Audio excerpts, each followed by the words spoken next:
Hi guys, welcome back to my channel. ഇന്ന് ഞാൻ കാണിച്ചു തരാൻ പോകുന്നത് അരി കണ്ടല്ലോ. ഇന്ന് ഞാൻ ബേസിക് ആയിട്ടുള്ള വളരെ ടഫായിട്ടുള്ളൊരു കുക്കിംഗ് ആണ്, പാചകമാണ് ഞാൻ ഇന്ന് കാണിച്ചു തരാൻ പോകുന്നത്. വളരെ വളരെ എല്ലാവർക്കും ഭയങ്കര ടഫായിട്ടുള്ള കാര്യമാണ് കേട്ടോ.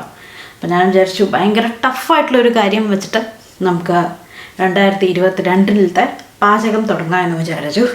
വളരെ ഈസി ആയിട്ട് ഉണ്ടാക്കാൻ പറ്റുന്ന, എല്ലാവർക്കും അറിയുന്ന ബേസിക് ആയിട്ടുള്ള റെസിപ്പിയാണ് ഞാൻ ഇന്ന് കാണിച്ചു തരാൻ പോകുന്നത്. ഇന്ന് കാണിച്ചു തരാൻ പോകുന്നത് എങ്ങനെ നമുക്ക് പ്രഷർ കുക്കറിൽ അരി വേവിക്കാം. കണ്ടോ, നിങ്ങൾ പറഞ്ഞാൽ ശരിയല്ലേ, ഭയങ്കര ടഫുള്ള കാര്യമല്ലേ.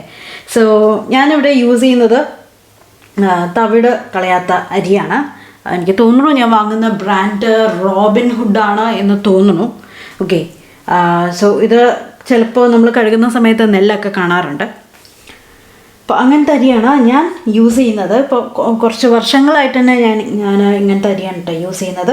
അപ്പോൾ നന്നായിട്ട് കഴുകി എടുത്തിട്ടുണ്ട്. ഞാൻ ഈ കപ്പിലാണ് അളവ് എടുക്കുന്നത്. ഇത് റൈസ് കുക്കർ വാങ്ങുന്ന സമയത്ത് കിട്ടുന്ന ഒരു കപ്പാണ്. 160 ml ആണെന്ന് തോന്നുന്നു ഈ കപ്പിൻ്റെ അളവ്. ഇതിൽ ഞാനിപ്പോൾ ഏകദേശം ഒരു 2.5 കപ്പ് എടുത്തിട്ടുണ്ട് അരി. ഇനി നമുക്ക് ഇത് പ്രഷർ കുക്കർ ചെയ്തെടുക്കണം. സാധാരണ പാത്രത്തിൽ വെള്ളം തിളച്ച് അരിയിട്ട് വേവിക്കുമ്പോൾ ഒരുപാട് സമയം എടുക്കുന്നുണ്ട്. അതും പ്രത്യേകിച്ച് ഈ അരി വേവാൻ ഒരുപാട് സമയം എടുക്കുന്നുണ്ട്.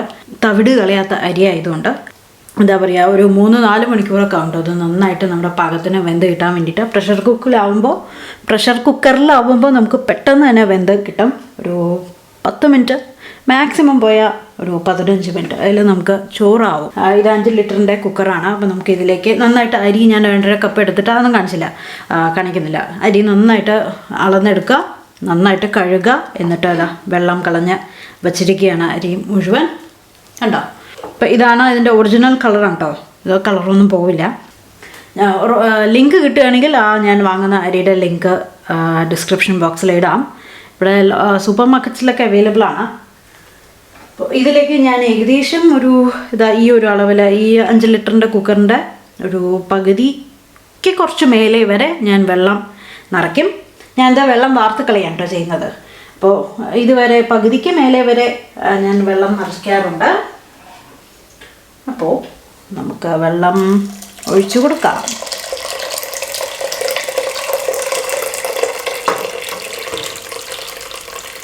ഇനി ഇത് നമുക്ക് 2 രീതിയിൽ കുക്ക് ചെയ്യാം.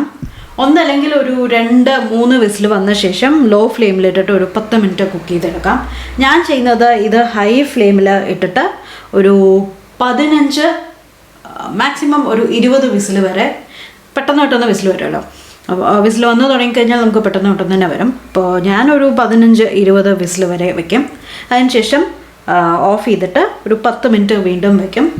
അപ്പോൾ ആ ഒരു പ്രഷറൊക്കെ ഒന്ന് പോകാൻ വേണ്ടിയിട്ട്. അതിന് ശേഷമാണ് ഞാൻ ചോറ് വാർക്കുന്നത്. ഓക്കെ, അപ്പോൾ ഞാൻ ഇനി അടുപ്പ് കത്തിച്ചിട്ട് കുക്കർ അടയ്ക്കാൻ പോവുകയാണ്. അപ്പോൾ നിങ്ങൾക്ക് ഏത് രീതിയിൽ വേണമെങ്കിലും ചെയ്യാം. ഒരു 2-3 നല്ല വേവുള്ള അരിയൊക്കെയാണ് വാങ്ങുന്നതെങ്കിൽ ഇതേപോലെ ഒരു 2-3 വിസിൽ വന്ന ശേഷം തീ കുറച്ചിട്ടിട്ട് ഒന്നല്ലെങ്കിൽ 10 മിനിറ്റ് ലോ ഫ്ലെയിമിലിട്ടിട്ട് പ്രഷർ കുക്ക് ചെയ്തെടുക്കാം. ഇല്ലെങ്കിൽ ഞാൻ ചെയ്യുന്ന മാതിരി ഒരു 15-20 വിസിൽ വരണം. അത് ഓരോ അരിയുടെയും പ്രഷർ കുക്കറിൻ്റെയും വ്യത്യാസപ്പെടുത്തിയിരിക്കും.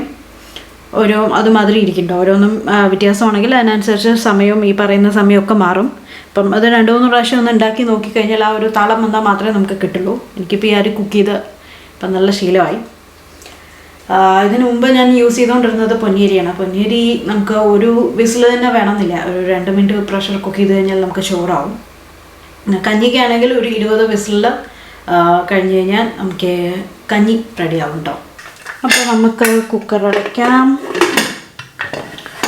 കുക്കർ അടച്ചിട്ട് അടുപ്പ് കത്തിച്ചിട്ട് ഹൈ ഫ്ലെയിമിലാണ് ഞാൻ വയ്ക്കുന്നത്. ഹൈ ഫ്ലെയിമിൽ ഞാനൊരു 15-20 വിസിൽ വരുന്നവരെ പ്രഷർ കുക്ക് ചെയ്ത് എടുക്കാൻ പോവാണ്.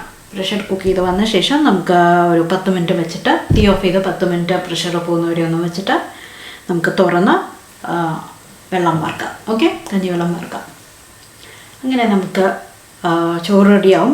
ഇനി ചോറിൻ്റെ വേവൊക്കെ ഓരോരുത്തർക്കും ഓരോ രീതിയിലാണ്. നല്ല കുഴഞ്ഞ ചോറ് ഇഷ്ടമുള്ളവരുണ്ടാവും. ഇങ്ങനെ ഇട്ട് കഴിഞ്ഞാൽ ഉതിർന്ന് വരുന്ന ചോറ് ഇഷ്ടമുള്ളവരുണ്ടാവും.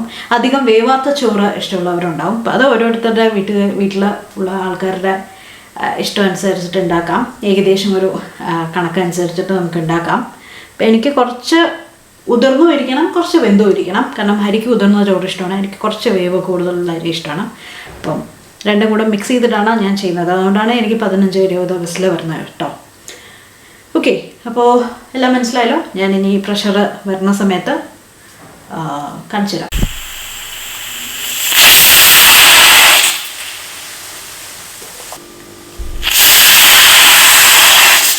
അപ്പം നമുക്ക് 20ാമത്തെ വിസിലും വന്നു. ഞാൻ തീ ഓഫ് ചെയ്തിട്ടുണ്ട്. ഇനി ഒരു 10 മിനിറ്റ് നമുക്ക് പ്രഷർ ഒന്ന് പോകാൻ വയ്ക്കാം. അപ്പോൾ ആകെ വിസിൽ വന്നു തുടങ്ങിയിട്ട് തന്നെ ആകെ 10 മിനിറ്റേ ആയിട്ടുള്ളൂ. ഇനി ഒരു 10 മിനിറ്റ് ഇവിടെ വെച്ച് കഴിഞ്ഞാൽ നമുക്ക് ചോറ് വറുത്ത് കഴിഞ്ഞാൽ ചോറ് റെഡിയായി. കണ്ടോ, 20 മിനിറ്റിൽ നമുക്ക് ചോറായി. 10 മിനിറ്റ് കുക്ക് ചെയ്യാനും ബാക്കി പ്രഷർ പോകാൻ ഒരു 10 മിനിറ്റ് വെയിറ്റ് ചെയ്താൽ മതി. 5 മിനിറ്റ് തന്നെ മതി കേട്ടോ, കുഴപ്പമില്ല.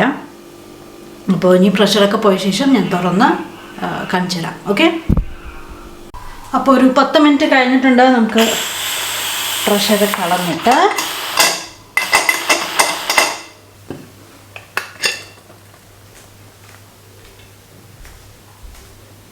കറക്റ്റായിട്ട് വെന്ത് വന്നിട്ടുണ്ട്. നമുക്ക് ഇതേപോലത്തെ ഓട്ടയുള്ള അടപ്പ് കിട്ടും. നമുക്ക് ചോറ് വാർക്കാൻ വേണ്ടിയിട്ട് വയ്ക്കുക, വെള്ളം കളയുക. ഞാൻ എന്നിട്ട് ചോറ് വിളമ്പുന്ന സമയത്ത് കാണിച്ചു തരാം. ഓക്കെ, ഇപ്പോൾ ചോറ് വെള്ളമൊക്കെ വാർത്തിട്ടുണ്ട്.